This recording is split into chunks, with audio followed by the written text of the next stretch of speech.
is a country in South America where the world's tallest waterfall plunges from a lost world of ancient stone, where coral islands float in turquoise water untouched by time, where snow-capped Andean peaks rise above cities pulsing with music and life, where wide green plains stretch to the horizon, and rivers wider than highways carry the pulse of an entire continent toward the sea. This is Venezuela. For generations, it has been one of the most naturally blessed places on Earth, a single country holding rainforest and coral reef, savanna and snowcap, ancient plateau and modern skyline, all within a few hours of one another. Few places on the planet contain so much of the Earth's beauty in one place. Over the next 30 minutes, we will travel from the highest waterfall on the planet to the depths of its rainforest, across its wildest plains and along its Caribbean shore, to understand why Venezuela has always been considered one of nature's great masterworks.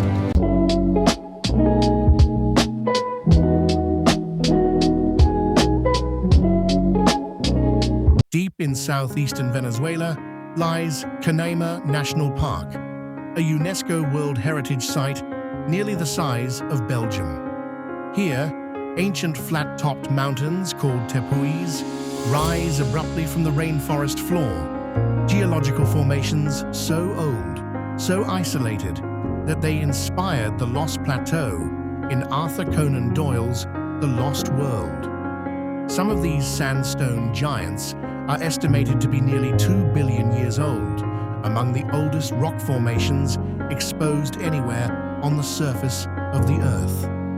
From the edge of one such tepui, Auyan Tepui, falls Angel Falls, the highest uninterrupted waterfall on Earth, plunging 979 meters into the jungle below, more than 15 times the height of Niagara Falls.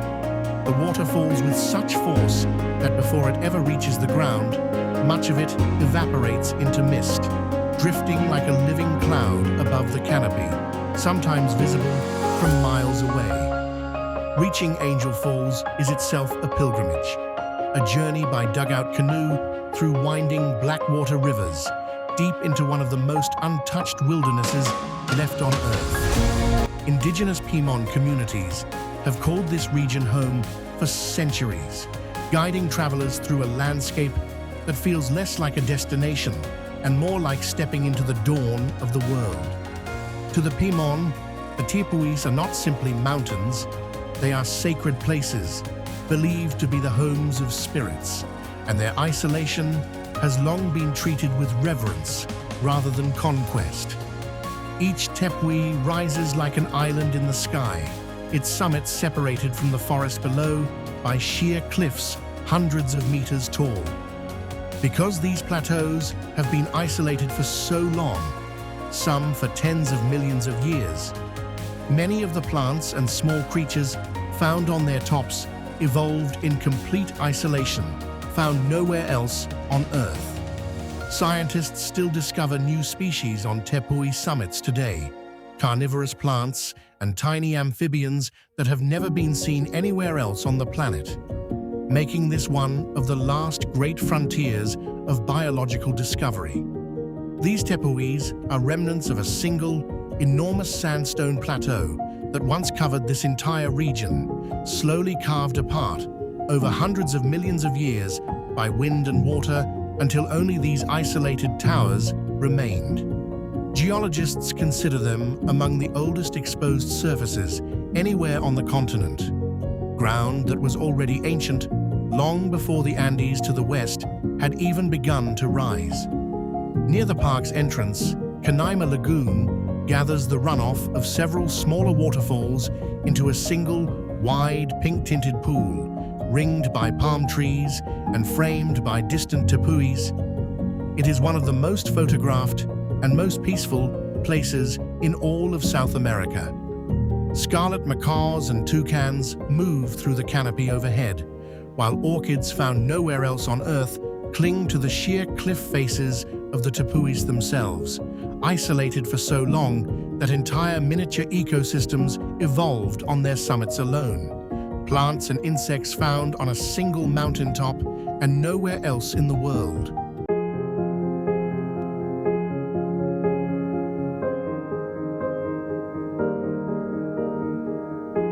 West of the rainforest, the land opens into Los Llanos, vast, flat, seasonally flooded grasslands that stretch across roughly a third of the country. In the wet season, from May to October, rivers overflow and turn the plains into a shimmering wetland.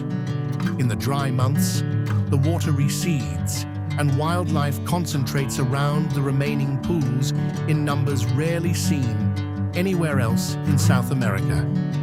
This is one of the greatest wildlife spectacles on the continent. Herds of capybara, the world's largest rodent, graze alongside caimans, basking on the riverbanks. Anacondas, some growing longer than a city bus, move silently through the shallows. Jaguars, the largest cats in the Americas, hunt along the tree lines at dusk. Giant anteaters shuffle through the grass, and river otters play in the shrinking pools of the dry season. Overhead, flocks of scarlet ibis turn entire stretches of sky bright red alongside herons, storks, jabiru, the tallest flying bird in the Americas, and hundreds of other species that make the Llanos one of the richest birdwatching regions on Earth. For the Llaneros, the cowboys of the plains, this has been home for generations, a culture built around cattle, horses, and an intimate knowledge of a landscape that transforms completely with every season. At sunrise, mist rises off the flooded pastures in long, low sheets, and the calls of hundreds of bird species fill the air before the heat of the day sets in. By sunset, the same plains turn amber and gold, silhouetting lone ceiba trees against a sky filled with returning flocks. Few landscapes on Earth feel as endless or as alive as the Llanos at first and last light.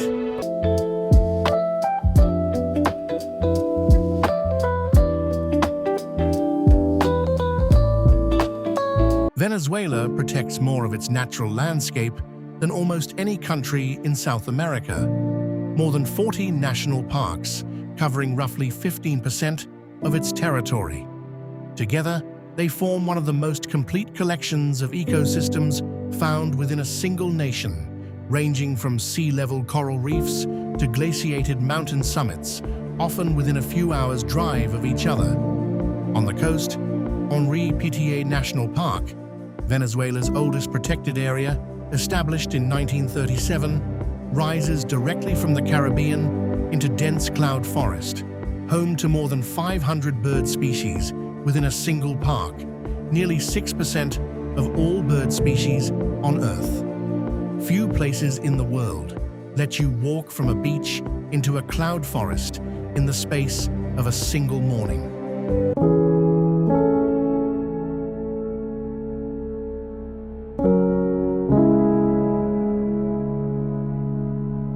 North of the mainland, scattered across the Caribbean Sea, lies an archipelago so pristine that pilots have compared it to flying over the Maldives.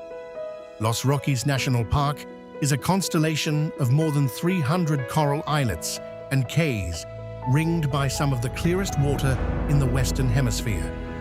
There are no high-rise resorts here, only small fishing villages, sailboats, and water in shades of blue that seem almost unreal. Flamingos wade through shallow lagoons. Sea turtles nest on untouched beaches. For decades, Los Roques has been a quiet secret among those who seek paradise without crowds. Closer to the capital, La Guaira has long served as the historic gateway to Caracas, a port city of colonial forts, colorful houses climbing the hillsides, and a working harbor that has welcomed traders and travelers for over 4 centuries. Just beyond it, the beaches of Vargas State drew families from Caracas every weekend, a short drive from the mountains to the sea.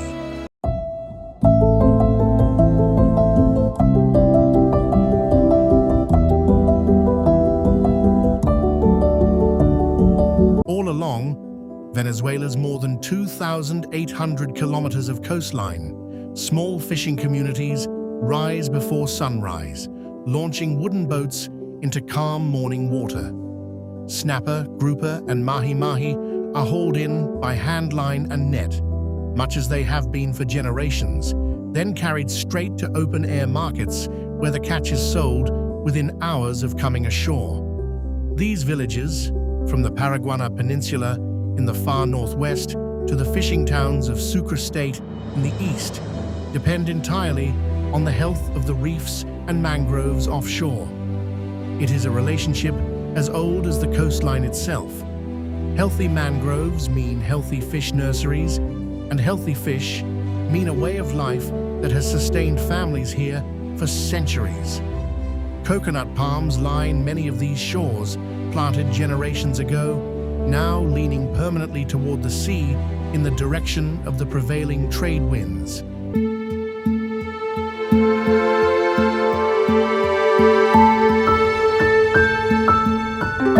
Venezuela's capital, Caracas, sits in a narrow valley, cradled on all sides by mountains, most prominently Mount Avila, whose green slopes rise dramatically just behind the skyline. A cable car carries visitors from the heart of the city to the mountain's summit in minutes, offering a view that stretches from the Caribbean Sea to the city below. It is, in many ways, the perfect introduction to Venezuela itself, a place where the wild and the urban sit side by side, each shaping the other.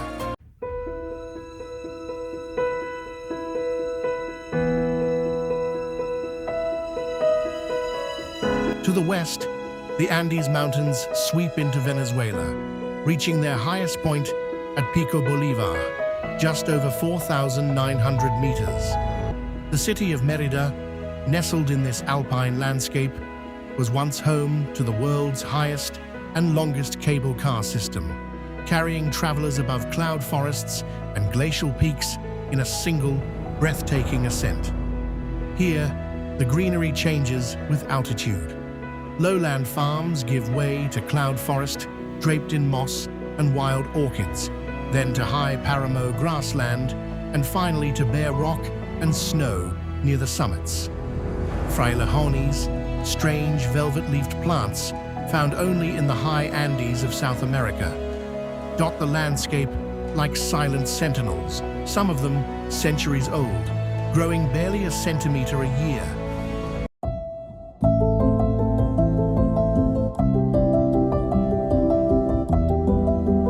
Because Venezuela sits so close to the equator, it never experiences the 4 traditional seasons of temperate countries.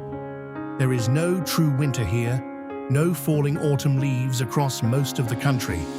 Instead, the land moves between 2 seasons, dry and wet, and each transforms the landscape completely. From November through April, the dry season settles over most of the country. Skies stay clear for weeks at a time, rivers shrink back within their banks, and the Llanos turn gold as wildlife gathers around the last remaining waterholes. This is when the coastline is at its calmest, and the Caribbean cays of Los Roques and Morrocoy glow their brightest turquoise.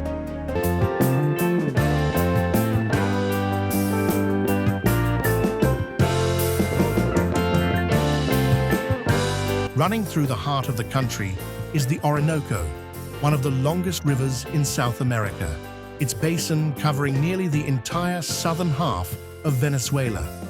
The Orinoco carries more water than almost any river on Earth, feeding the wetlands of the Llanos, the rainforests of the south, and the vast delta where it finally meets the Atlantic, a maze of channels and mangrove islands larger than some countries.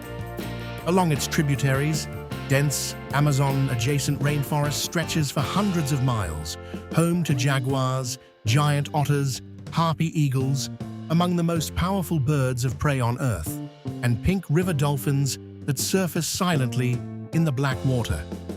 In the delta itself, the Warao people have lived for generations in stilt houses above the water, moving between islands by canoe, their way of life shaped entirely by the river's rhythm. At dawn on the delta, mist rises off hundreds of narrow channels as fishermen paddle out in wooden canoes, much as their families have for generations. Herons stalk the shallows, howler monkeys call from the treetops, and the occasional caiman drifts silently along the surface, barely disturbing the water.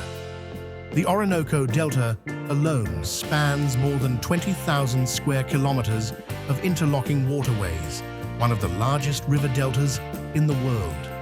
Maurice palms, sometimes called the tree of life by the Warao, who use nearly every part of the plant, from food to fiber to shelter, rise in dense groves along the banks, their orange fruit clusters drawing flocks of parrots and macaws at dawn and dusk.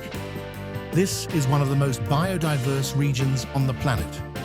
Scientists estimate that Venezuela alone is home to more than 15,000 plant species and more than 1,400 species of birds, more than the whole of Europe combined, within a country roughly the size of France and Spain together.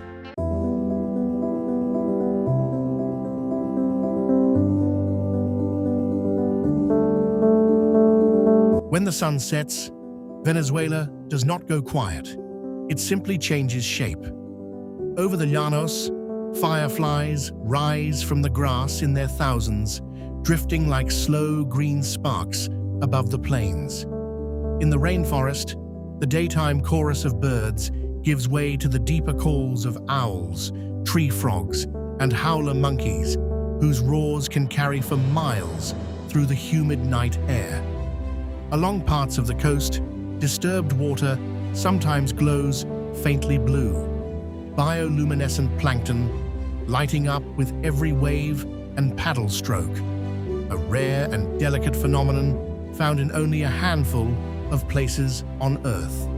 And far from any city light, above the tepuis of Canaima, the night sky opens into one of the clearest, least light-polluted views of the stars found anywhere in South America, a fitting close to a day spent among some of the most varied landscapes on the planet.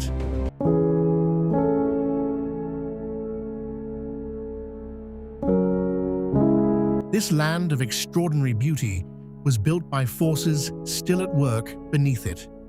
The same tectonic pressure that lifted the Andes and carved the tepuis of Canaima over millions of years also moves from time to time in sudden and powerful ways. On June 24, 2026, that restlessness was felt directly when a powerful earthquake struck northern Venezuela, affecting communities in La Guaira, Caracas, and along the coast, and reminding the world of how closely beauty and vulnerability live together on this land. Venezuela's beauty was never separate from its power.